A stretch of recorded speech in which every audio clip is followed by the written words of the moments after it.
하겠습니다. 시작. 하나님 아버지 앞에서 정결하고 더러움이 없는 경건은 곧 고아와 과부를 그 환난 중에서 돌보고 또 자기를 지켜 세 속에 물들지 아니하는 그것이니라. 아멘. 앞서 찬양 인도하시는 우리 사모님도 이야기를 했지만 오늘이 2024년 목장 모임으로는 이제 마지막으로 여러분이 교제하는 시간이 될 거고요. 내년부터는 새롭게 편성되고 또 새롭게 세워진 목장과 함께 여러분이 교제할 수 있는 새로운 시간이 열리게 됩니다. 아마 어떤 분에게는 너무 아쉬울 거고 어떤 분에게는 너무 기대될 거고 두 가지 모습이 같이 공존하지 않을까 싶은데요. 2025년의 목장이 좀 많은 이렇게 변화가 있어요. 그래서 여러분이 아마 오늘 같이 목장 활동을 하셨던 분들 중에 변경되는 분들이 꽤 많을 수도 있겠지만 우리 교회 공동체 안에서는 우리가 크게는 대그룹이 있고 또 적게는 소그룹이 있는 만큼 여러분이 대그룹의 교제도 함께 잘 풍성하게 교제하면서 소그룹 안에 또 새롭게 교제하는 분들과는 이전에 깊게 교제하지 못했던 분들과는 더 깊게 교제할 수 있는 그런 시간이 될 수 있기를 바랍니다.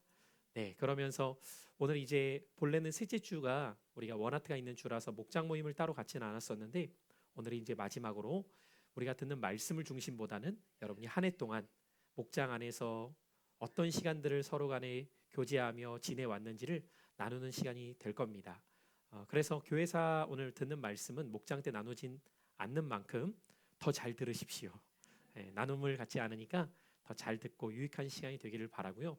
어떻게 여러분 평소에 자주 듣지 않던 교회사인데 유익하신가요? 어렵진 않으세요? 어려워요. 네. 어려운 게 솔직한 마음일 수 있어요. 제가 여러분의 교회사를 가르치고 또 종교나 역사를 저도 공부를 하다 보면 일단 제일 힘든 게 용어잖아요. 입에 잘 배질 않아요. 특별히 사람 이름이 개똥이 소똥이면 편하겠는데 그게 아니라 평소에 잘 발음하지도 않는 여러 사람들의 이름이 자꾸 나오고 또 종교회의나 재판들을 보면 이름이 다 붙어 있어요. 그걸 저도 연대기와 함께 외우려고 하면 나름대로 얼마나 쉽지 않겠습니까? 그런데 저는 여러분의 가르치기 위해서 어떻게든 외웁니다. 저는.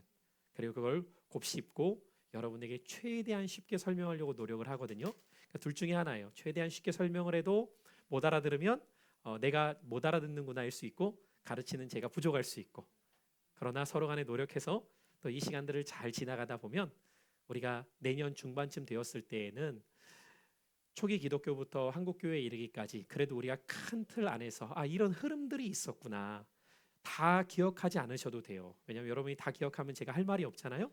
좀씩 까먹어 드시고 또 잘 모르겠어요. 그것도 괜찮아요.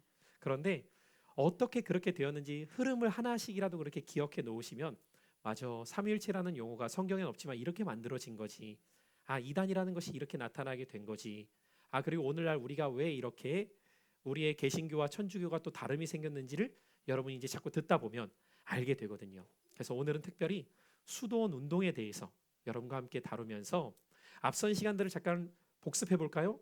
우리가 교회사의 중요성을 다루면서 속사도 시대부터 시작해 갖고 속사도 변증가 이단 교부 시대까지 왔어요. 물론 우리가 변증가들은 구체적으로 다루지 못했어요. 왜냐하면 거기까지 한 타임을 하기에는 진도가 안 나갈 것 같아서 그래서 제가 이번 주와 다음 부분까지 다음 주까지 해서는 초기 기독교가 끝납니다. 그럼 이제 중세로 들어가는 거예요. 그래서 초기 기독교는 보통 언제까지 잡는다라고 얘기했냐면 교부 시대의 끝자락을 표현하는 AD 590년으로 잡는 분도 있고요. 혹은 제가 여러분에게 지난번 표현할 때에는 AD 473년쯤으로 잡는 분도 있습니다. 뭐 그 여러 가지 이유가 있는데 그 중에 하나는 무엇이냐면 마지막 교부를 기준으로 할 것이냐 아니면 서로마 제국의 멸망으로 삼을 것이냐 이 두 가지 측면에 있어서 조금 연대기를 다르게 보는 학자들이 있는데 뭐 그것이 중요한 건 아니죠. 여러분에게 있어서는 큰 틀을 흐름을 이해하는 것이 필요하니까 속사도에는 제가 세 분을 좀 기억하셨으면 좋겠다 말씀을 드렸는데 로마의 클레멘트, 안디옥의 이그나티우스 그리고 서머나의 폴리캅 이 세 분을 여러분 좀 기억해 보시면 세 분의 공통점은 순교의 신앙을 갖고 있고 주께 생명을 바쳤던 이들이었다 말씀을 드렸고요. 이제 제가 대표적으로 변증가일 때는 여러분에게 있어서 한 사람 정도 소개를 했던 것 같아요. 짧은 글로서 소개를 했는데 이제 저스틴 마터라고 하는 유세비우스라고도 불리는 이가 어떻게 기독교 신앙을 변증하기 위해서 황제에게 글을 썼는지, 그리고 그때의 이단의 교회를 지키기 위해서 그가 적극적으로 활동했던 내용을 말씀드렸던 것 같아요. 그러면서 대표적으로 초기 기독교에는 두 가지 이단이 성행하게 되었다 말씀을 드렸어요. 하나는 영지주의라는 틀 안에서 여러 영지주의가 있지만 자기들만의 특별한 지식을 강조하는 사람들이라고 했죠. 우리에게 특별한 영적 지식을 주셨다. 그래서 그 영지, 그때도 줄임말이 있었어요. 영적 지식, 영지, 그렇죠? 그래서 영지주의라고 생각하시면 좋을 것 같고요. 또 하나는 몬타누스주의라고 해서 시한부 종말론이라고 생각하시면 좋다고 했어요. 예수님 몇 날 며칠 이때 오신다, 이 장소에 오신다. 그럼 틀려요. 그럼 어떻게 할까요, 이 사람들이? 아, 우리가 잘못됐구나 이렇게 깨달으면 좋을 텐데 언제나 이단은 그렇게 하지 않습니다. 아, 그 장소가 아니었다 이렇게 말할 뿐입니다. 다른 장소였다 이렇게 말하는 거예요. 바꾸는 거예요. 그 시간을 주님이 오시기로 했는데 급한 일이 생겨서 날짜를 바꾸셨다. 이렇게 자기들 나름대로 교리를 자꾸 바꾸는 거예요. 제가 지금 우스갯소리로 말하는 것 같지만 실제예요, 여러분. 나를 바꾸는 거예요. 아, 그래서 그때 원래 주님이 오시기로 했는데 내게 다시 말씀하셨다. 다른 날 오시기로. 이렇게 가는 겁니다, 여러분. 얼마든지 말을 바꾸는. 그것을 우리가 뭐라고 말하죠? 표리부동하는 어떠한 삶이라고 말하죠. 언제든지 쉽게 말을 번복할 수 있는 거예요. 그리고 말을 번복하는 이유를 그럴듯한 이유를 곁들여서 계속해서 자신들의 교리를 잘못되게 설파하는 거죠. 그 가운데에서 여러 교부들이 등장하게 되면서 특별히 이 교부들은 무엇을 정립하기 위해 힘썼느냐? 이단의 공격으로부터 교회의 신학을 정립하는데, 그래서 우리가 교부 중에 초기 교부 세 사람 정도를 지난주에 살펴보았습니다. 정통 신학의 대부라고 기억하라고 했어요. 누구였을까요? 감사해요, 감사해요. 뭐 쓰고 봐도 돼요. 그 정도만 알아도 여러분 누가 보면 신학한 줄 알아요. 네, 확실합니다. 제가 확실하게 말할 수 있어요. 이레니우스 정도를 말한다, 신학한 줄 알아요. 정말이에요. 여러분 이레니우스 누가 알겠어요, 여러분? 여러분 정도만 아시는 거예요. 대단하십니다. 네, 이레니우스 정통 신학의 대부로 기억해 보시자. 그리고 삼위일체라는 용어를 정립한 사람? 여러분 이게 시험 보셨으면 다 맞는 거예요 지금. 그게 다 시험이에요. 교회사 시험 여러분. 어려운 게 아니에요 여러분. 그런 거예요. 그리고 우리가 후학을 양성하면서 하나님의 말씀 그대로 마태복음 19장을 실천하기 위해서 거세할 만큼 자신을 전적으로 헌신을 드렸던 사람? 오리겐. 잘 가르쳤는지 잘 이해했는지 둘 중에 하나입니다. 어쨌든 잘하셨어요 여러분. 그렇게 기억하신다는 건 대단하신 거예요. 그렇죠? 이렇게 여러분 정리정돈을 하나씩만 짚고 가더라도 큰 틀은 생깁니다. 그러니까 속사도는 사도들의 직접 제자들, 그러니까 베드로, 바울, 요한 같은 사람의 직계 제자들이 그 복음을 지켜가다가 이제 여러 어려움 속에서 그들이 순교하게 되고, 그들의 제자들이었던 속사도가 복음을 지켜나가다가 또 그들에게 배워왔던 사람들이 여러 변증의 과정과 교부의 시대를 거쳐가게 되는 것을 우리가 흐름상으로 보는 거죠. 자, 그럼 여러분 이제 생각해 보십시오. 이때까지가 약 2세기에서 3세기 중엽이었죠. 연대기로 보면요. 자, 그러면 2, 3세기를 거쳐가면서 교회는 약 25년 동안 대대적인 박해기였단 말이에요. 근데 이 박해기가 영원할 것 같았지만 전혀 예상치 못한 사건으로 인하여서 한순간에 교회의 박해가 끝나게 됩니다. 그게 무슨 사건이었을까요? 바로 로마 제국의 통일을 꿈꾸었던 한 황제의 등장으로 인하여서 이 박해기가 한순간에 끝나게 되는데, 바로 그 황제가 콘스탄틴이라는 황제였습니다. 이 콘스탄틴 어머니는 공교롭게도 기독교 신앙을 갖고 있었던 사람으로 알려져 있어요. 그런데 이 황제가 어느 날 꿈을 꾸게 되는데 그 꿈에서 십자가 형상을 보게 됩니다. 그리고 만약에 내가 이 전쟁에서 승리하게 된다면 하나님이 나를 도우셨다고 믿겠다라고 스스로가 결심을 했는데 정말 그 전쟁에서 이기게 되는 거예요. 그러면서 로마 제국의 통일을 일구어내는 황제가 되는 겁니다. 여러 분열되어 있었던 로마를 통일시키게 될 수 있는 그 발판을 마련하게 되면서 이 황제는 같이 한번 따라해 보실래요? 밀라노 칙령. 외우지 못하셔도 돼요. 그냥 기억만 하세요. 밀라노 칙령을 누가 했어요? 콘스탄틴이라는 황제가 하면서, 이 밀라노 칙령이 뭐냐? 쉽게 말해서 기독교 공인하겠다. 그러니까 공인한다는 것은 국교하고는 좀 달라요. 공인한다는 것은 지금부터 정식 종교로 인정해주고 원하면 믿도록 하겠다. 이전까지는 정식 종교가 아니었어요. 이단시 되어 있었고, 그래서 예수 믿는다는 것, 기독교 신앙은 무조건 박해를 받았어요. 그런데 이제는 공식적인 종교로 인정해주고 로마 제국 안에 있는 사람은 누구든지 원하면 기독교인 될 수 있어. 이걸 공인해버린 거예요. 자, 갑작스럽게 벌어진 이 일로 말미암아 기독교의 박해기가 그냥 끝나게 되는 겁니다. 놀라운 사건이었죠. 얼마나 기뻤겠어요. 약간 그리스도인에게는 이 날이 마치 광복절처럼 여겨지지 않았겠습니까? 이제는 더 이상 카타콤 같은 데에 숨어 있을 필요가 없는 거예요. 이제는 더 이상 우리끼리 지낼 필요가 없는 거죠. 자, 그런데 문제는 무엇이냐면 이렇게 순수한 신앙을 갖고 있었던 사람들이 기뻐하면서 이제 자유롭게 신앙생활을 할 수 있었지만 황제가 인정했단 말이에요. 그럼 여러분, 황제가 인정했다는 그 사실을 수많은 조력자들과 혹은 귀족층들도 알게 되면서부터 황제에게 잘 보이고 싶겠죠.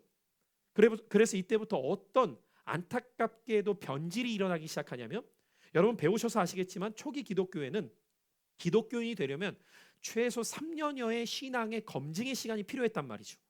그리고 그 검증이 이루어진 다음에 세례를 베풀었거든요. 그런데 이제는 이게 나라 전체가 기독교를 공인해 버리니까 수를 헤아릴 수 없을 만큼의 수많은 이들이 나 기독교인 되겠다고 물밀듯 들어오기 시작합니다. 그러니까 이제 뭐 전도가 필요 없는 거예요. 그냥 나 기독교인 하고 싶다고, 나 예수 믿겠다고 하면서 들어오는데 문제는 검증이 되지 않기 시작하는 거예요. 너무도 많은 사람들이 갑자기 물밀듯 들어오니까. 왜요? 이전까지만 하더라도 예수 믿는 건 핍박이었어요. 근데 이제부터는 예수 믿는 건 이득이 될 수 있다는 계산이 서는 겁니다. 예나 지금이나 여러분 언제나 그렇죠. 진짜는 언제 드러나게 됩니까? 고난 중에 드러나요. 근데 진짜와 가짜를 모를 때는 언제냐면은 오히려 그것 때문에 이익을 보는 상황이 될 때에는 진짜인지 가짜인지 알 수가 없는 거죠.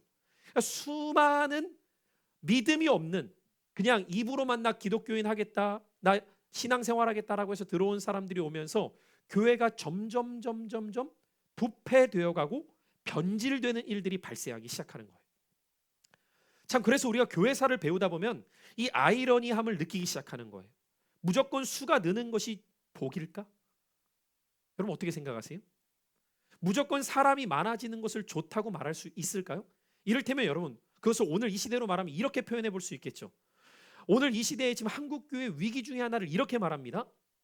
정말 믿지 않는 사람들이 예수 믿기 시작하고 거듭나는 이 회심의 역사가 교회 안에 얼마나 있느냐?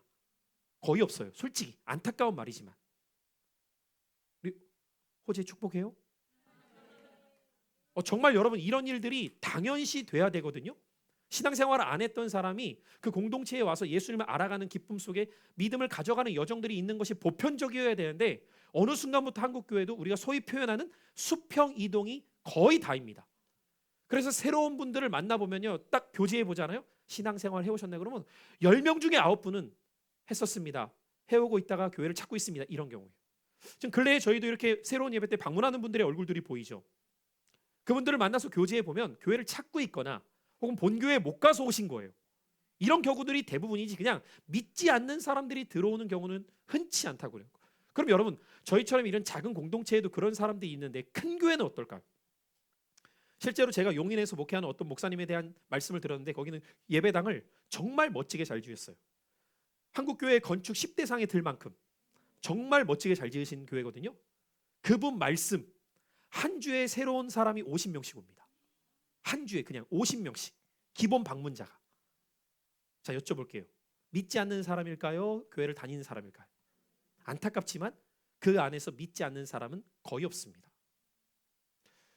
자, 어느 순간부터 이런 일들이 벌어지잖아요. 그러면 교회는 순수성을 잃어버리게 돼요. 자, 그러면 여러분 보세요. 그 순수성을 잃어버리는 모습을 지켜본 사람들 중에 이건 아닌데 라는 마음의 어려움이 찾아오는 사람들이 있겠죠. 본질을 지향하고 바른 신앙을 지향하는 사람들이 반드시 나오게 되어 있단 말이에요. 그리고 그런 사람들 중에 도저히 이 상태로는 순수한 신앙을 나도 지킬 수 없다라고 여겼던 사람들이 거기에서부터 떠나기로 결심을 하게 되면서 나타나게 되는 운동이 수도원 운동인 거예요. 자, 그러니까 수도원 운동은 여러분이 어떻게 생각하시면 되냐면 3세기 말년부터 시작되어서 4, 5세기의 절정을 이루는 것이 이 수도원 운동인데, 수도원 운동은 신앙의 순수성을 지키고 싶은 사람들의 모습에서부터 비롯된 좋은 시작점이었다는 것을 먼저 기억하는 게 중요해요. 물론 그것이 어떻게 변질되는가 또한 우리는 보게 되겠지만, 우리는 이 순수함과 변질이 어떻게 일어나는지를 잘 파악해서 본질을 놓치지 않으려고 노력해야지 그 자체를 부정하면 안 된다는 말씀을 드리고 싶은 거예요. 오늘날 여러분, 교회가 병들었다, 맞을 수 있어요. 그런데 교회 자체를 부정하는 건 돼요, 안 돼요? 많은 사람들이 여기서 착각을 하는 거예요. 교회가 병들었다면 본질을 찾기 위해 노력해야 되는데 교회 자체를 문제시 여기는 거죠. 그래서 여러분, 무교회주의가 나오는 거예요. 여기에서 문제가 심각한 거죠. 무교회주의. 교회 이제 없어도 돼. 이렇게 되는 것은 또 다른 문제를 야기시키겠죠. 그런 부분들을 우리가 생각해 볼 때 이제 수도원 운동의 시작점과 우리가 대표적인 수도원 운동 가운데 등장하는 사람들을 기억하면 좋겠는데요. 여러분 다 기억하지 못하더라도 흐름을 여러분이 좀 이해하시면 좋을 것 같습니다. 자, 한번 다음 그럼 그림 보시면요. 우리가 이 수도주의의 창시자로 불리는 사람이 있는데 성 안토니우스라는 사람입니다. 자, 그런데 여러분, 그러면 성경에는 이 수도원 운동은 어떤 면에서 약간 은둔 생활이잖아요. 속세에서 벗어나, 속세라는 불교 표현은 좀 하고 싶지 않은데 세상에서 떨어져서 자기의 순수성을 지키려고 하는 사람이 있거든요. 네, 있단 말이에요. 그럼 성경에는 그런 사람들을 뭐라고 불렀을까요? 이들을 에세네파라고 보통 부르는데 성경에는 그 용어는 나오지 않아요? 이 에세네파에 속한 대표적인 사람이 바로 세례 요한이었던 거예요. 그래서 세례 요한은 어디가 활동지였어요? 광야. 그렇죠? 광야엔 사람 안 살아요, 여러분. 광야는 도시가 아닙니다. 그래서 광야에 외치는 자의 소리가 있어 이르되라고 말해요. 그래서 이 에세네파의 한 사람이 세례 요한이라고 보통 학자들은 표현하고, 에세네파가 했던 주 사역은 무엇이었냐면 성서 카피입니다. 그러니까 성경을 기록해 나가는 일들을 이 에세네파가 많이 했어요. 그래서 소위 지금까지 가장 오래 알려진 사본을 뭐라고 말하냐면 사해사본이라고 말해요. 가장 오래된 사본인데 이 사해사본을 누가 보통 이렇게 많이 기록했다고 하냐면 에세네파의 형태를 띈 사람들이 사막에서 기록한 글들이다라고 말하게 되는 거죠. 그러니까 동떨어져서 자신의 영성을 지켜가기 위해 활동했던 사람들인 거죠. 그런데도 얼마나 세례 요한의 영향력이 컸더니 사람들이 세례 요한의 말씀을 듣기 위해 어디로 가요? 광야까지 가는 거예요, 여러분. 그냥 대단하지 않아요? 요즘은 여러분 너무 편리한 시대가 되어서 그냥 유튜브 하나 딱 키면 여러분 듣고 싶은 목사님 설교 그냥 다들 이렇게 보잖아요. 유튜브가 없애야 돼요. 이제. 거기 가지 않으면 듣지 못하게끔 만들어야 되는데, 오늘 낮에도 오셨던 몇몇 어른분들 있잖아요. 이분들이 뭐 신문사 사장님이고 이런 장로님들이시거든요. 그래서 저 만나려고 오늘 오셨다고 하는데 오늘 오셔서 말씀에 참 많이 은혜를 받으셨다는 거예요. 참 감사한데 여러분. 근데 제가 이렇게 여쭤보니까 그 전에도 제 설교를 이렇게 많이 이렇게 클릭해서 들으셨다고 하더라고요. 유튜브가 없어야 됩니다. 현장에 와서 듣지 않으면 들을 수 없게끔. 근데 이분들의 결론은 뭐냐? 현장이 훨씬 은혜가 된다 이제 말씀은 하시던데 유튜브를 없애야 됩니다. 어쨌든. 여러분 보세요. 그곳을 가야지만 만날 수 있는 은혜와 영성이 때로는 있거든요. 그럼 여러분 사막과 광야의 특징은 뭐예요? 하나님과 나와의 독대의 장소입니다. 사람을 만날 길도 없고요. 무엇인가 관심을 쏟을 게 없어요. 여러분 무슨 모래 박사 될래요? 그런 거 아니잖아요. 사막 가면 모래밖에 없잖아요. 모래가 몇 알일까 오늘은 세볼까 이러지 않잖아요. 거기에서 오로지 그냥 주님과의 독대인 거예요. 그 가운데 이 수도주의의 창시자라고 불려지는 가장 잘 알려져 있는 사람이 이 성 안토니우스인데, 이 성 안토니우스가, 그럼 여러분 우리는 이런 생각을 하잖아요. 그 사람이 이렇게 사막에서 은둔 생활했는데 어떻게 그 사람에 대한 글이 남아있지? 우리는 궁금할 수 있어요. 그렇죠? 그런데 이 4세기 교부였던 사람 중에 아주 유명한 사람이 있는데 아타나시우스라고 하는 교부예요. 나중에 여러분이 쳐보시면 이 사람에 대한 글도 되게 많이 나오는데요. 이 아타나시우스는 어떤 교부로 잘 알려져 있냐면 당시 또 하나의 이단이 4세기경에 이렇게 태동하였는데 그 중에 하나가 무엇이냐면 아리우스주의파라는 이단이 있어요. 그냥 들어만 놓으세요. 이 아리우스주의의 특징은 무엇이냐면 성부 하나님과 성자 예수님은 하나가 아니다. 그러니까 삼위일체를 반박하는 거예요. 그런데 이 아리우스주의의 이단에 논박하면서 이 삼위일체주의를 학문적으로 정립시킨 교부가 아타나시우스라는 평을 받습니다. 그러니까 터툴리아는 그 용어를 처음 사용했다면 그것을 신학적으로 학문적으로 정립한 사람은 아타나시우스로 아주 유명한 대신학자로 알려져 있는 사람인데, 이분이 성 안토니우스에 대한 생애를 기록하게 돼요. 이게 4세기거든요. 그 책이 지금도 팔아요. 놀랍잖아요. 그래서 제가 책 소개한 거예요. 성 안토니의 생애 여러분 지금 사실 수 있습니다. 지금도. 대단하지 않아요, 여러분? 4세기경이면 여러분 몇 년 전이에요? 1800년 전이에요, 여러분. 대단하지 않아요, 여러분? 그러니까 참 글의 위력은 우리가 여기에서 느끼는 거죠. 이런 글이 없으면 우리가 어떻게 지금 만날 수 있겠어요? 궁금하시고 자세히 알고 싶으신 분 읽으시면 돼요. 네, 제가 오늘 다 설명 못하니까. 성 안토니우스의 생애라는 책이 있단 말이에요. 근데 여기에서 이 아타나시우스는 성 안토니의 삶을 여러 가지로 기록하고 있는데 그는 본래 이집트의 부유한 그리스도인 가정에서 태어나게 돼요. 부유한 그리스도인 가정에서 태어났어요. 그러니까 유복한 삶이었던 거죠. 그런데 안타깝게도 그에게는 누이 한 사람이 있었는데 부모님이 다 돌아가시게 돼요, 일찍. 그래서 누이의 손에 자라게 되는데 부모님이 재산은 많이 물려놓고 가신 겁니다. 재산은. 그래서 먹고 사는 걱정은 없었던 것 같아요.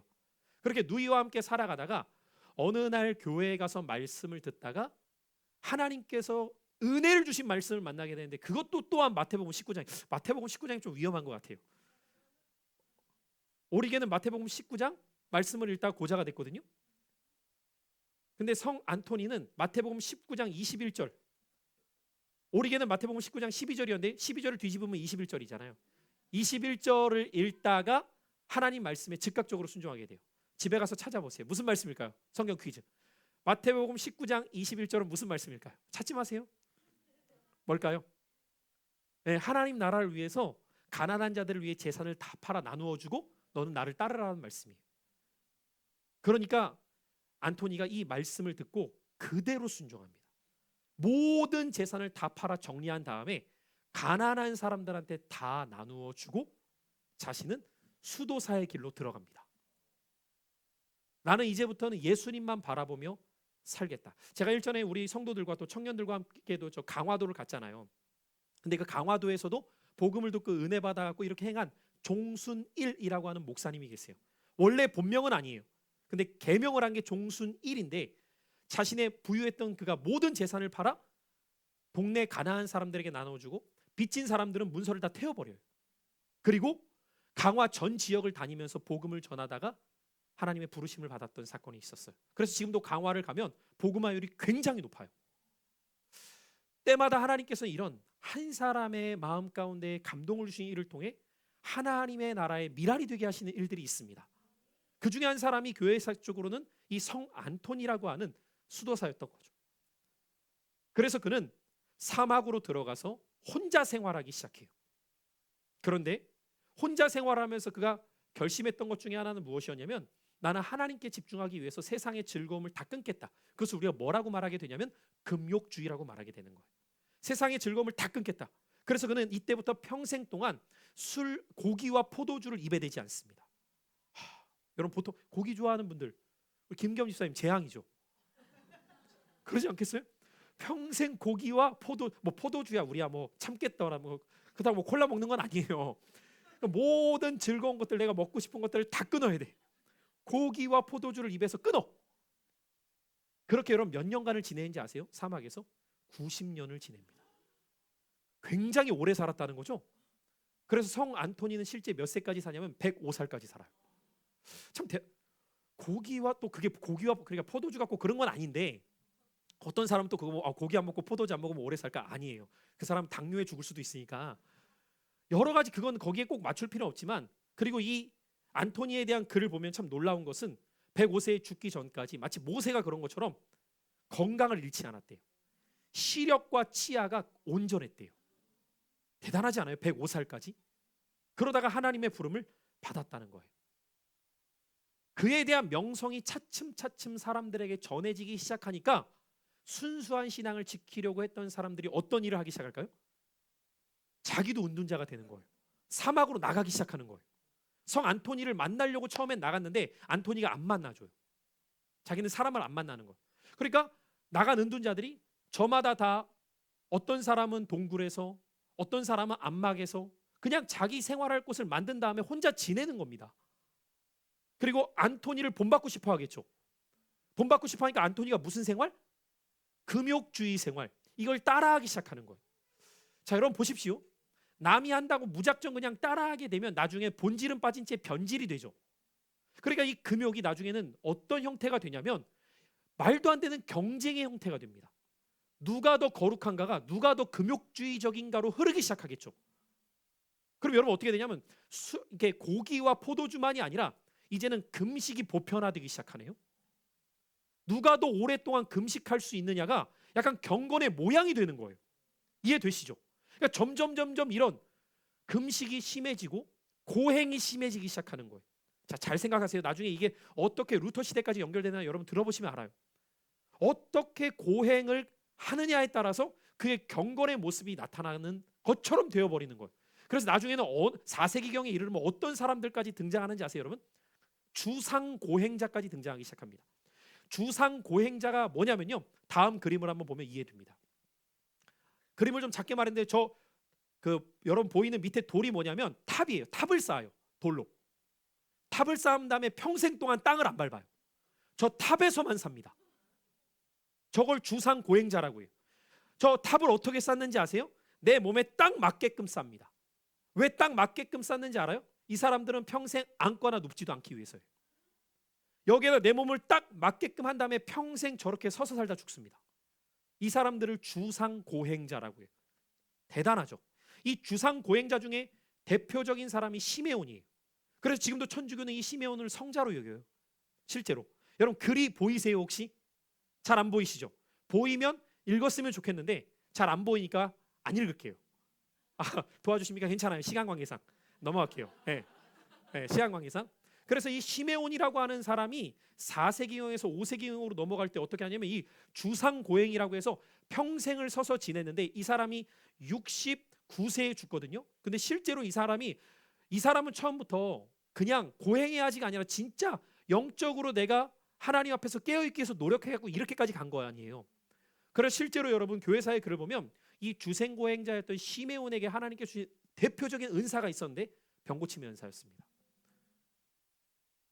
기도하면 다 나았다는 거예요. 실제로. 그래서 69세에 이분이 죽기 직전까지도 이 치유의 은사가 대단했다고 알려져 있어요. 그러니 여러분 생각해 보시죠. 문제는 이 시메온을 또 흉내내는 사람이 나오기 시작하겠죠. 이곳저곳에서 주상고행자가 나오기 시작하니까 어떤 일이 벌어질까요? 이 고행을 하다가 죽는 일들이 다반사가 되어버리는 일까지 벌어지게 된 거죠.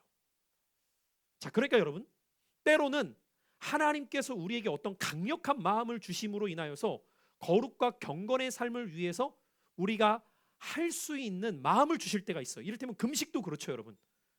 금식은 굼식이 되면 안 되거든요. 남이 한다고 해서 내가 따라한다고 은혜가 되는 게 아니라 밥만 더 생각나요. 여러분 금식해 보시면 아시잖아요. 저도 그랬어요. 정말 신기한 게 뭔지 아십니까? 제가 개척을 하기에 앞서서 하나님 앞에 40일 금식을 결단하고 금식을 할 때에는요, 진짜 여러분 말이 그렇지 얼마나 긴 시간이에요 금식을 이게. 근데 정말 하나님이 붙잡아 주시지 않으면 안 되더라고 이게. 제가 그 금식 기간에 몇 번의 죽을 고비를 제 스스로가 느낀 적이 있었거든요. 이러다 진짜 사람이 죽겠는데? 온몸이 떨리는 건 둘째치고요, 뭘 어떻게 몸이 해야 될지 모를 때가 이렇게 한 번씩 와요. 근데 하나님 앞에 그 순간 기도하는 거죠. 그리고 막 물을 마시고 막 하면 버티는데 우리 안에 하나님께서 어떠한 감동을 주시고 소원하는 마음을 일으키셔서 행할 때에는 그것이 은혜가 되지만 덮어놓고 흉내낸다고. 그래서 여러분 참 어떤 면에서는 안타까운 일이지만 예전에 그런 분들이 있었거든요. 누가 이렇게 21일 금식한다고 했다 따라하다가 죽는 분들도. 이런 일들이 생겼단 말이에요. 그러니까 여러분 우리가 경건의 방향을 향해서 나아가게 될 때에 고행이 필요할 때가 있지만 고행이 꼭 정답은 아니다. 그죠? 나에게 주시는 은혜와 감동이 있을 때 그게 중요한 거죠. 자, 그러면 이렇게 극단적인 금욕주의의 형태를 띤 사람들이 나오게 되었고 그 안에서 자꾸 죽는 사람들이 생기게 되었을 때에 사람들은 고민하는 거죠. 어떻게 해야 되나? 자, 그럴 때 이제 새로운 형태의 수도원 운동이 시작이 돼요. 자, 그 새로운 형태의 수도원 운동을 일으켰던 사람이 누구였느냐? 자, 다음 그림을 보시면요, 그 사람이 바로 파코미우스라고 하는 사람이에요. 이 파코미우스는 어떤 사람으로 알려져 있느냐? 공동 생활제의 창시자. 그러니까 수도원 운동에 있어서 공동 생활제. 공동이라는 건 뭐예요? 혼자가 아니라 함께 수도원 운동을 행하는 사람들이죠. 그러니까 수도원 생활을 함께 하는 거예요. 그러니까 언제부터 수도원 형태가 공동의 형태를 띠었느냐? 파코미우스를 기점으로 해서 이런 형태가 만들어져 가게 되었다는 것이죠. 그는 AD 약 320년경에 이 공동생활제의 수도원을 만들게 되었는데요. 그 역시도 앞서 소개해드렸던 이 성 안토니우스와 동시대의 사람으로 활동합니다. 최초의 수도 운동과는 좀 다른 이 파코미우스 수도원, 특징은 무엇이냐면 개인주의적인 수도원 운동에 대한 일종의 반동으로 일어난 운동이라고 생각하시면 돼요. 너무 극단적이고 금욕적인 운동을 뛰다 보니까 예기치 못한 불상사가 많이 벌어지게 되는 것을 보면서 파코미우스는 공동생활제의 수도원을 만들게 되었던 거죠. 그런데 이 파코미우스는 본래 그리스도인이 아니었습니다. 그는 처음에 이교도의 가정에서 태어났어요. 불신자라고 말할 수 있죠. 그 가정에서 태어나서 그는 군에 입대를 하게 돼요. 군복무를 하는 거죠. 군복무를 하는 가운데에서 그는 자신과 병사들이 참 힘든 상황에 놓여 있었을 때에 자신과 병사들에게 먹을 것과 마실 것을 가져다 주는 선한 손길을 경험하게 됩니다. 그들이 누구인가를 봤더니 누구였을까요? 그리스도인들이었던 거예요. 자, 여기에서 우리는 또 한 가지를 깨닫게 되죠. 너희의 착한 행실로 하나님께 영광을 돌리게 하라. 우리의 선한 행실이 믿지 않는 자들에게 감동이 될 수 있고 그들에게 그리스도를 알게 하는 통로가 될 수 있음을 우리는 이 파코미우스의 경험을 통해 발견할 수 있게 되는 거죠. 그렇게 그는 감동을 받은 후에 군에서 제대하고 그리스도인이 되어 세례를 받게 돼요. 그리고 그도 세례를 받은 다음에 이제 내가 하나님의 뜻대로 살고자 하는 마음을 갖고 수도상이 되어서 수도원을 설립하게 되었는데 그것이 파코미우스 수도원이라는 이름을 갖게 된 것이죠.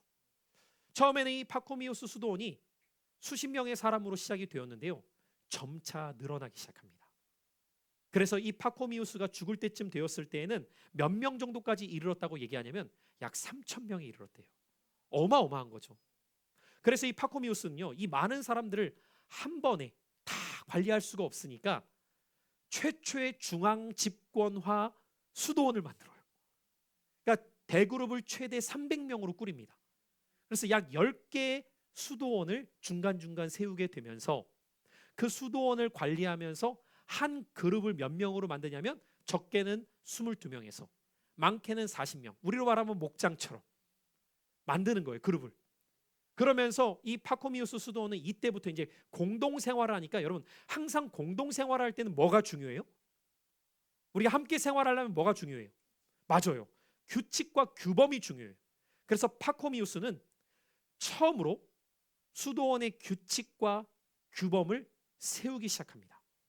이 수도원 생활을 하기 위해서는 무엇이 필요한지 대표적으로 이 파코미우스 수도원에 세 가지 규범이 있었는데 같이 한번 따라해 볼까요? 식사, 예배, 노동입니다. 이 형태가 오늘까지도 거의 비슷하게 오죠. 그러니까 여러분 지금도 기도원을 가보세요. 주로 뭐예요? 밥 먹고 예배 드리고 이래야 돼요. 이해되세요 여러분? 그 형태를 띠게 되는 거예요. 그래서 식사는 어떻게 되었느냐? 식사는 가장 검소하고 최소한으로입니다. 이게 식사예요. 그래서 식사를 할 때 특별히 금했던 것이 여러 가지가 있었는데 당연히 금주입니다. 당연히. 그래서 이 식사를 함께 공동체 속에서 같이 행해야 됐고요. 혼자 먹어서는 안 되는 거예요. 그게 규범이니까. 두 번째, 정기적으로 예배를 드리면서 그 예배 가운데에서 함께 은혜를 누릴 수 있는 규범을 만들게 되었고요. 더불어서 우리가 살아가는 생계를 위해서 우리는 노동해야 된다. 일정한 시간을 노동에 바치는 식사와 예배와 노동이 어우러지는 수도원의 규범을 만들게 되었다는 거죠. 특별히 이 파코미우스 수도원의 특징 중에 하나는 무엇이냐면 잠자는 것을 경계시 여기게 만들었어요. 게을러지지 않기 위해서. 그럼 여러분 잠자는 것을 경계하기 위해서 어떻게 태도를 취하게 만들었을까요? 맞아요. 잠은 누워서 못 잡니다. 앉아서 자야 됩니다. 그래서 대부분이 많이 자야 4시간이었대요. 누워서 못 자는 거. 여러분 감사하십시오. 누워서 자는 걸 감사하셔야 돼요. 그러니까 저는 주일 아침에 눈이 안 떠집니다. 앉아서 주무시길 권합니다. 토요일 날은 앉아서 주무십시오. 근데 문제는 교회에 와서도 조는 게 문제인데 네, 누워서 못 잤어요. 누워서. 그렇게 행하면서까지도 그 신앙을 지켜가게 만들었다는 거죠. 그러니까 수도원 운동이 이제 조금씩 그 형태가 이렇게 빚어져 가는구나. 개인에서 공동체로. 공동체로 왔어요. 그 공동체 안에서도 여러 가지 형태가 띄었겠죠. 그런데 특별히 이 파코미우스 수도원에 이르기까지는 어떤 어려움이 있었냐면 공동 생활제까지는 오는데 여러분 이 수도원의 특징이 뭐라고 했어요? 어디에서 분리해요? 어디에서 분리되는 거예요? 세상에서 분리되는 거잖아요. 그러니까 우리에게 하나님께서 주신 세상에서의 사명은 단절입니다. 맞죠? 우리의 신앙을 지켜가는 데 있어서는 순수성은 보존돼요. 근데 문제는 뭐냐면 우리끼리야. 여기에 또 어려움을 느끼게 되는 사람들이 오겠죠. 왜? 성서를 읽다 보면 말씀을 건너뛸 수 없잖아요. 너희는 교회의 빛이다 이러지 않잖아요. 세상의 빛이다라고 하는데 이런 고민을 갖게 되었을 때 또 다른 수도 운동이 이제 발흥되는 거예요.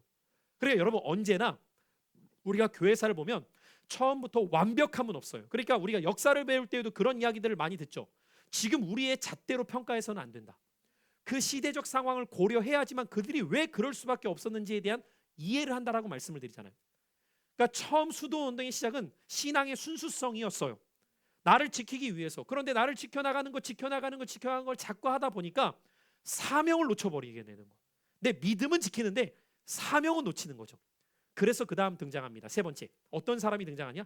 바실리오라는 사람이 등장하게 되는데 이 사람은 동방수도의 아버지가 별명이에요. 그럼 여러분 눈치채는 분들은 네 번째는 어떤 아버지 나오겠어요? 그렇죠. 네. 이거는 그냥 상식만 있어도 동방수도회가 나오면 서방수도회도 나오겠구나. 그죠? 그럼 이 바실리오. 그래서 바실리오 수도원이라고 해요. 대부분 수도원은 그 창시자 이름을 따요. 그래서 바실리오 수도원이 등장하게 되는데 바실리오라는 사람의 특성을 어떻게 설명하냐면 탁월한 신학적 지식과 탁월한 정치적 능력을 겸비한 사람. 이렇게 평가를 내리더라고요. 그래서 그는 교회의 지도자로서 니케아 신경의 지지자였습니다. 니케아 신경의 지지자. 그래서 여러분 이 니케아 신경은 무엇이었냐면요.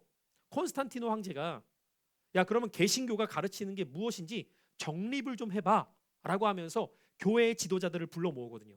그래서 여러분 한번 따라해 보실까요? 니케아 공의회. 밀라노 칙령이 313년이었다면 니케아 공의회는 1차와 2차가 있어요. 1차가 325년인데 이 1, 2차 공의회 가운데 1차 공의회를 주도했던 것이 콘스탄틴 황제예요. 교회의 지도자들 다 불러 모아놓고 당신들이 가르치는 바가 무엇인지 내가 이해할 수 있도록 설명 좀 해주십시오. 이거였어요. 그리고 교회 핵심 교리를 기본적으로 정립하고 이 니케아 공의회에서 정립된 걸 가지고 나중에 사도신경, 사도신조가 그 틀을 형성하게 되는 겁니다. 이 니케아 신조를 지지하면서 아리우스주의에 반대를 하면서 그는 하나님의 뜻을 이루어가는 일에 힘쓰게 됩니다. 특별히 그는 교회학자요 동방교회의 수도의 아버지라고 불리고 있는데 그 역시도 개인의 신앙으로 국한되지 말고 공동체 신앙의 중요성을 매우 강조하게 됩니다.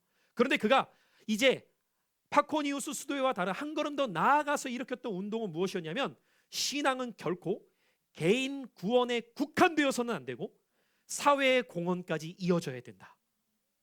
이 연결점을 만드는 거예요. 개인 구원에 국한되지 말아라. 제가 요즘에 우리 제자 훈련을 하면 제자 지체들한테 늘 그 말씀 드리거든요. 복음이 축소되면 안 된다. 축소된다는 것은 어떤 의미냐? 나 예수 믿고 구원받아 천국 가는 게 전부여서는 안 되고 하나님이 우리에게 맡기신 이 땅에서의 사명을 잘 감당하여 그리스도인을 그리스도인답게 세워야 된다. 그리고 세상을 변혁시키는 그리스도인이 되어야 된다. 그 사명이 우리에게 주어졌거든요. 그래서 이 바실리오라고 하는 사람은 사회적 목적을 감당할 수 있는 수도원을 세워나가기 시작해요. 어떻게 했을까요? 순수성을 지키기 위해서 나왔는데 또 세상으로 들어가면 변질되잖아요. 어떻게 그러면 이 일을 이루었을까요?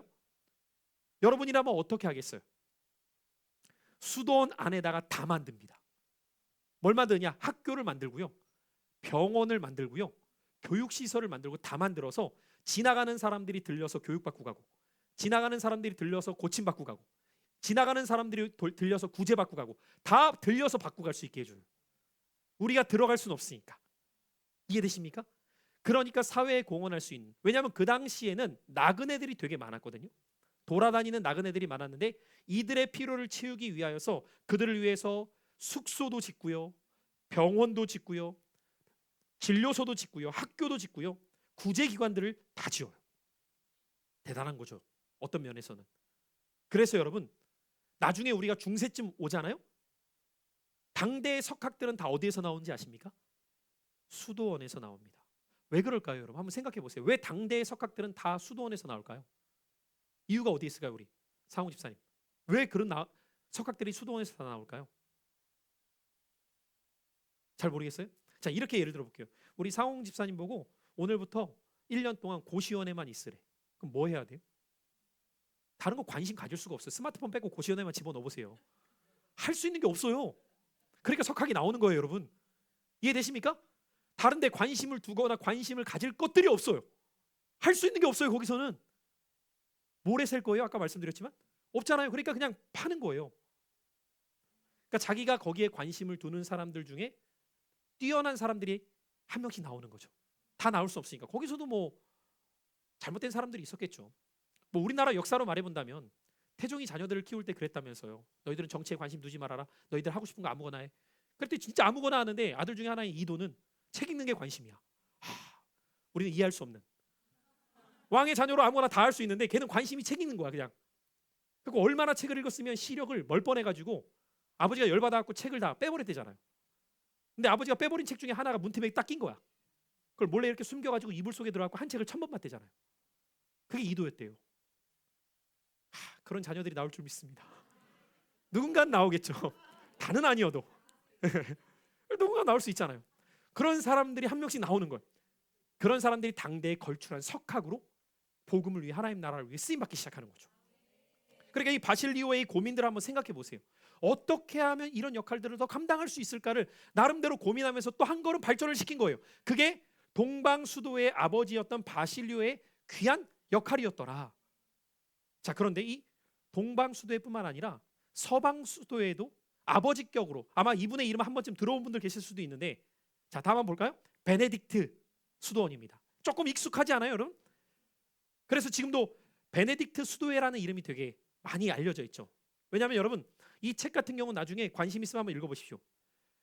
지금까지 존재하는 모든 수도원의 규범의 핵심 근간을 다 만들어 놓은 사람이. 그래서 베네딕트 규칙서는 지금까지도 많은 수도원에서 그 골격을 갖고 어떻게 보면 규범을 따르고 있는 아주 유명한 규칙서입니다. 그래서 이 베네딕트라고 하는 사람은 베네딕트의 규칙이라는 이 책을 편술하게 되면서 어떻게 우리는 규범 생활을 구체화시켜야 될지를 만들기 시작하였고, 그는 이 내용 가운데 하나하나씩 아주 구체적으로 씁니다. 이 베네딕트 규칙은 73개의 장으로 이루어진 수도원 규칙 생활인데요. 생활 규범뿐만 아니라 영성 생활까지 어떻게 해야 될지를 다 쪼개 놓은 거예요. 기도 몇 시간, 뭐 말씀 몇 시간, 이렇게까지도 하나하나 철저하게 거기에 따라서 행할 수 있게끔 만들어 놓았고요. 특별히 그가 중요하게 규범으로 여겼던 것 중에 하나가 무엇이었냐면 독신이었습니다. 독신이 뭐예요? 결혼하지 않는 거죠. 자, 여쭤볼게요. 초기 기독교 지도자들은 결혼했을까요? 안 했을까요? 초기 기독교 지도자들은 결혼했을까요? 안 했을까요? 다르게 여쭤볼까요? 베드로 결혼했어요? 안 했어요? 했죠. 초기 기독교 지도자들은 결혼했어요. 근데 여러분, 신부님들 결혼 안 하죠? 언제부터 안 했을까요? 이때부터입니다. 왜 그런지를 말씀을 드릴 거예요. 왜 이렇게 되었느냐? 이 베네딕트가 왜, 그럼 여러분 한번 생각해 보세요. 왜 독신을 규범으로 넣었을까? 네? 가족이 있다는 거잖아요, 독신이 아닌 건. 근데 가족이 있는 걸 봤더니 이 문제가 자꾸 생기는 거예요. 어떤 문제가 생겼을까요? 가족 때문에 부정부패가 생기기 시작하는 거예요. 이해되십니까? 왜냐하면 여러분, 앞서 말씀드린 것처럼 이 베네딕트쯤 오면 6세기거든요. 6세기쯤 오니까 어떤 일들이 발생하냐면 사람들의 인식 속에서도 수도원 운동을 하고 있고 수도사가 되어서 수도원에서 생활하는 분들이 얼마나 청빈하고 얼마나 경건한지를 알까요, 모를까요? 알죠, 이쯤 되니까. 그러니까 아니까 사람들이 살아가다 그리스도인 중에 내가 죽을 때가 되잖아요. 내 모든 재산을 수도원에 기부합니다. 내 모든 재산을 다른 데에다 안 하고 수도원에 그냥 다 주고 가요. 그러니까 수도원의 재산이 점점 많아지는 거예요. 의도치 않게 엄청나게 많아지는 거예요. 근데 항상 그렇지만 물질이 많아지면 탐욕이 일어나죠. 그러니까 그러지 않았던 사람들 중에서 이것을 분명히 사유하지 말라고 했는데 어떤 변질이 일어나기 시작하냐면 자꾸 사유하려고 하는 경향성이 띄기 시작된 거죠. 그리고 사유화의 근원이 무엇인지를 봤더니 자꾸 나와 우리 가족에게 이렇게 빼돌리려고 하는 그런 모습들이 좀 보이려고 하는 거죠. 그래서 결혼 제도를 막습니다. 주님께만 집중하고 섬겨라. 또 한 가지 문제는 무엇이었을까요? 권력에 대한 이양 욕구가 점점 커지는 거예요. 그러니까 처음에는 주님을 더 잘 섬기기 위해서 갔던 그 자리가 사람들에게 칭송을 받고 높임을 받기 시작하니까 그것이 권력의 자리처럼 느껴지는 거죠. 저는 사실 그런 의미에서 이 천주교의 교황 제도는 어쩔 수 없이 병들 수밖에 없다고 보는 사람입니다. 얼마나 많은 사람들이 추앙을 합니까? 사람을. 그죠? 우리가 바라봐야 될 대상은 주님이신데 그 영광을 사람이 가로채기 딱 좋은 자리거든요. 그 말 한마디의 영향력이. 그러다 보니까 이 권력과 부의 세습을 단절시키기 위해서였고 주님만을 섬겨 나가도록 하기 위해서 독신을 아예 규범으로 집어넣습니다. 그리고 청빈, 재산 갖지 마, 이걸 집어넣어요. 그리고 순명은 뭐냐면 하나님 말씀에 온전히 복종해라. 이 훈련을 규칙서에 집어넣게 되는 것이죠. 그런데도 불구하고 시간이 점차 지나가면서 또다시 변질은 일어나는 것들을 볼 수 있게 됩니다. 어느 순간 순수한 신앙을 지키고자 했던 수도원이 탐욕과 부패로 물들어가기 시작하는 거죠. 이런 것들을 볼 때 항상 우리는 느끼지만 본질을 지키는 것이 쉽다 어렵다? 어려워도 참 어렵습니다. 그리고 한 세대까지 잘 지켜졌던 것이 다음 세대로 넘어갈 때 이어가는 것이 진짜 어렵구나. 여러분, 저는 바랍니다. 여러분의 신앙이 여러분 자녀 세대에 정말 잘 계승되기를 축복해요. 정말 잘 계승돼야 돼요. 그 오늘 오셨던 장로님들도 저희 아버지 목사님을 아시는 분들이더라고요. 그런데 저는 이분들을 직접적으로는 처음 대면하는데 알고 보니까 제가 다 집회 갔던 교회에 계셨던 분들이더라고요. 저를 다 보셨더라고요. 저는 그분들을 몰랐는데. 그러면서 너무 은혜를 많이 받았었다고, 그러면서 오늘 오셔서 은혜를 많이 받았다고 얘기하시면서 제가 이제 대화한 다음에 참 감사했던 건 무엇이었냐면 이분들 표현이 그래요. 아버지 목사님도 정말 말씀이 좋으셨는데 아드님 목사님 말씀이 너무 좋으시다고. 얼마나 감사해요, 여러분. 신앙이 이렇게 계승돼야지. 아버지 목사님은 정말 귀하셨는데. 예를 들어서 자꾸 이런다면 얼마나 안타깝겠어요, 여러분. 여러분 청출어람이 돼야죠.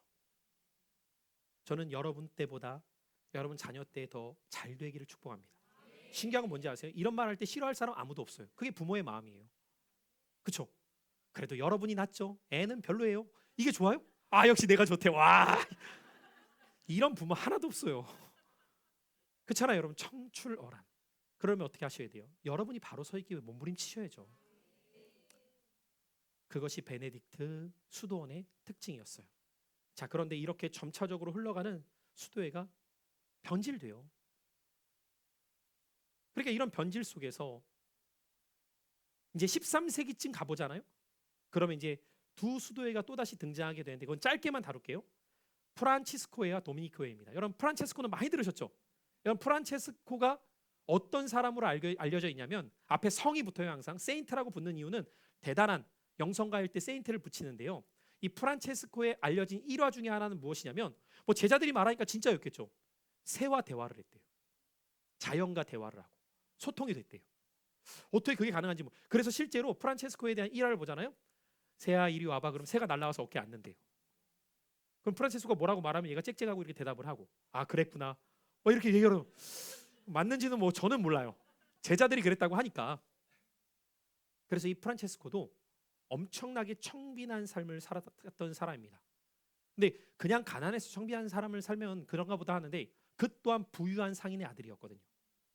그런데 자신의 모든 재산을 팔아 가난한 사람들에게 나누어줘요. 앞서 누구라고 했죠? 네.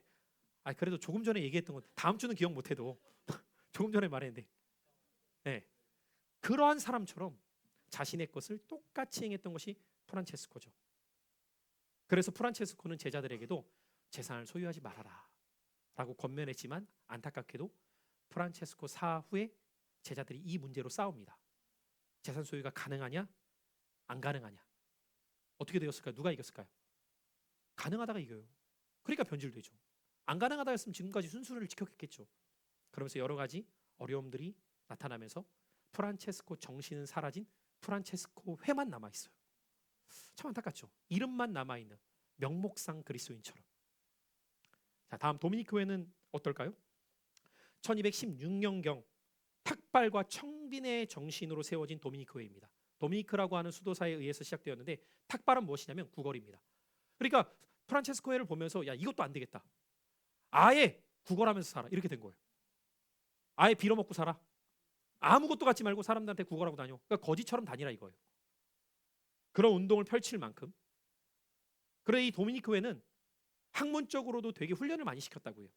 그래서 실제로 교회사를 보면요. 이 도미니크 교회에서 걸출한 이 사람들을 많이 배출했는데 누구를 많이 배출했느냐? 설교자들을 많이 배출해요. 그래서 도미니크 교회 하면 탁월한 설교자가 많이 나온 수도원이라는 이미지가 있다고 해요. 각 시대마다 하나님께서는 이렇게 다양하게 쓰셨던 거죠. 그런데 여러분 한번 여쭤볼게요. 오늘 이 시대의 개신교 안에 수도원 운동이 있어요, 없어요? 수도원 없죠? 언제부터 없어졌을까요? 누가 그걸 없애버렸거든요. 누굴까요? 맞아요. 종교개혁입니다. 종교개혁 누가 일으켰죠? 물론 많은 사람들이 일으켰는데 대표적으로 마틴 루터죠. 여쭤볼게요. 마틴 루터가 원래 종교개혁 일으키기 전에 뭐였어요? 수도사였어요. 이 수도원에서 운동했던 사람이에요. 그러면서 철저하게 금욕주의 그걸 본받아서. 그래서 실제로 마틴 루터는 원래 머리가 똑똑해서 법학을 공부하려고 하다가 번개가 자기 옆에 떨어지거든요. 그래서 두려움에 사로잡혀서 하나님 저를 살려주시면 저 죽게 제 인생을 바치겠습니다라고 해갖고 머리 깎고 수도원에 들어가요. 그때부터 수도원에서 아주 금욕주의적인 삶을 살고 막 고행하고 금식을 하거든요. 근데 문제는 뭐였냐면 아무리 해도 내 마음 안에 있는 이 죄성의 문제가 해결되지 않는 거예요. 그러면서 어떤 꿈을 많이 꾸게 되냐면 하나님의 진노의 심판이 내 머리 가운데 부어지는 꿈을 많이 꿉니다. 얼마나 두렵겠어요, 여러분. 그렇게 몸부림치는데도 하나님의 진노를 피할 수 없는 자신의 두려움. 그래서 실제로 루터는 어떻게까지 행하게 되었다라고 하냐면 성당에 올라갈 때 수많은 계단이 있는데 한 계단 올라갈 때마다 무릎으로 올라가면서 기도했대요. 나를 용서해달라고. 그런데 돌아와서는 기쁨이 아니라 더 정죄감에 몰아치는 거예요. 여러분 그럴 때 있죠. 우리가 빛 가운데 나아가면 나아갈수록 내 더러움이 더 잘 보여요? 덜 보여요? 더 잘 보이죠. 그러니까 하나님께 가까이 나아가면 나아갈수록 내가 죄인 됨이 더 커져요? 줄어들어요? 커진다고 하는 사람은 은혜가 무엇인지를 경험한 사람이고요. 이제 없어졌는데요 라고 하는 사람은 진짜 은혜가 뭔지를 모르거든요. 그래서 제가 늘 드리는 말씀이 있어요. 진짜 은혜를 입을 때 제일 먼저 고백될 수밖에 없는 것은 화로다 이 죄인이요. 난 망하게 되었구나. 이게 나올 수밖에 없거든요. 나 같은 죄인이 어떻게 구원받을 수 있지? 길이 없는 거예요. 그때 우리에게 비추는 한 줄기 빛이 무엇이냐면 예수 그리스도입니다. 그러니까 이 수도사였던 루터가 그렇게 몸부림치다가 그가 만난 복음이 무엇이었냐면 로마서 1장 17절이었던 거예요. 그런즉 오직 의인은 노력으로가 아니라 선행으로가 아니라 믿음으로 말미암아 살리라. 내가 어떻게 사느냐? 믿음으로 산대. 이게 뭐지? 여기에 부딪힌 거예요. 왜? 그때까지만 하더라도 로마 카톨릭은 선행으로 행실로 구원받아야 된다는 것을 끊임없이 강조하면서 그러니까 고행해야 돼. 그러니까 금식해야 돼. 그러니까 금욕해야 돼. 끊임없이 얘기를 했거든요. 근데 루터가 복음을 만나보니까 이게 아니네. 우리의 행실이 아니라 예수 그리스도의 복음이었네. 이걸 딱 만나게 된다부터 자유케 됩니다. 그래서 여러분 우리 루터에게 감사해야 될 일들이 진짜 많거든요. 그 중에 하나가 뭔지 아십니까? 교회에서 악기를 누가 먼저 쳤는지 아세요? 루터예요. 야 하나님께 찬양하는데 뭐가 제약이 드냐? 마음껏 해라. 성경이 있어 없어? 없어? 그러면 은혜 되면 해 이거예요. 그래서 그때부터 막 루터를 통해서 막 악기도 들여오게 되고 루터도 신부였으니까 결혼했어요 안 했어요? 안 했거든요. 복음 만난 다음에 제일 먼저 한 게 결혼한 거예요. 아 결혼해. 루터에게 감사합니다. 그게 중요한 게 아니야 지금. 진짜 중요한 것은 복음 안에서 창조의 원리대로 살아가는 거지. 성경을 봤더니 생육하고 번성하래. 결혼하고 자녀 낳아야지. 그래서 여러분 개신교는 지금 그 전통에 따라서 가정을 이루어 사는 거고요. 로마 카톨릭은 루터를 부정하잖아요. 그러니까 신부들이 결혼 안 한다고요. 이해되시겠어요 여러분? 그러니까 교회사를 우리가 배우다 보면 왜 이렇게 되었는지 결혼 제도 자체가 잘못된 게 아니라 부패한 마음이 잘못된 거죠. 맞죠? 뭐가 잘못됐는지 근원을 봐야죠. 그런 의미에서 오늘 결론을 내린다면 우리는 이 수도원 운동을 통해서 수도원 운동의 양면성을 보게 됩니다. 항상 여러분 우리는 교회사 안에 있는 운동 속에 양면 속에 좋은 건 취하고 잘못된 건 버릴 수 있어야 되거든요. 좋은 건 무엇이었느냐? 신앙의 순수성을 지키려고 했던 몸부림. 우리는 그것을 폄하하면 안 돼요. 그러니까 여러분, 어떤 목사님은 또 이렇게 말하더라고요. 가끔씩 기도원에 올라가서 기도하는 게 중요한 게 아닙니다. 왜 중요한 게 아니에요? 중요하죠. 어떤 의미에서 그 말씀을 하시는지 알겠어요. 기도원에 올라가서 기도하다가 자꾸 신비주의적인 경향을 띠거나 우리 교회는 은혜가 없어 이렇게 가면 문제가 돼요. 그렇죠 여러분? 그런데 그곳에 올라가서 내가 하나님과 독대하면서 열심히 기도하고 받은 은혜로 돌아와서 또 신앙생활을 건강하게 한다면 중요하고 귀한 거잖아요.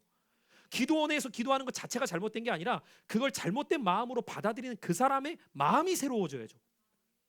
동의하시면 아멘. 항상 우리는 이 본질 안에서 무엇을 핵심으로 여겨야 되는가를 볼 수 있어야 되거든요. 그런 것처럼 여러분 수도운동도 저는 그 측면에서 본다면 오늘 이 시대에 어쩌면 우리 21세기에 필요한 것은 이 복원이 어떤 면에서는 필요한 거죠. 너무 세속화되어 있거든요. 우리의 마음이 너무 세상적인 것을 즐겨요. 우리의 눈이 너무 즐기고. 여러분 만약에 여러분 스마트폰 빼고 한 달간 기도원으로 제가 딱 집어넣은 다음에 거기서 생활하다 오십시오. 그럼 제일 먼저 여러분이 뭘 경험하실지 아세요? 여러분의 눈과 생각이 정화돼요. 그리고 성경책만 딱 하나 줘보세요. 며칠은 안 읽겠죠. 힘드니까. 이제 할 게 이거밖에 없거든요. 할 게 이거밖에 없어. 그럼 읽게 되어 있다니까요, 사람은. 그러니까 가끔씩 왜 감옥 갔다가 예수 만났다고 하는 사람이 생기는지 아세요? 성경책 하나 집어넣으면 다른 거 안 하고 이거 읽다가 주님 만나는 거예요.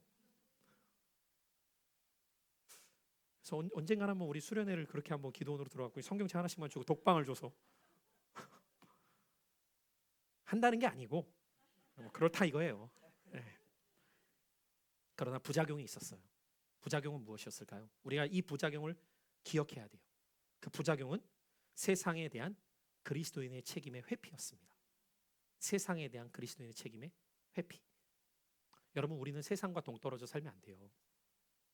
제가 그래서 늘 성도와 그리스도인의 삶이 세상과의 비교를 할 때 바다와 배로 비유할 때가 많아요.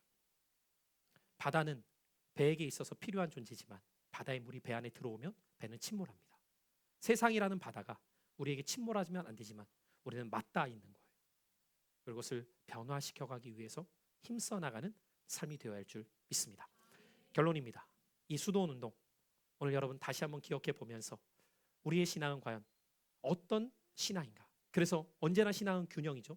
때로는 퓨리티, 순수성을 보존하기 위해서 분리되어야 될 영역이 있지만 때로는 우리가 새롭게 개혁하는 리포메이션, 이 변혁을 위해서 무엇을 행할 것인가에 대한 균형 있는 싸움이 필요하다는 것입니다. 여러분 이 한 주를 살아갈 때에도 이 균형점을 잘 붙잡으시고 하나님 앞에서 내 신앙을 지켜가는 주의 자녀들 되기를 축복합니다.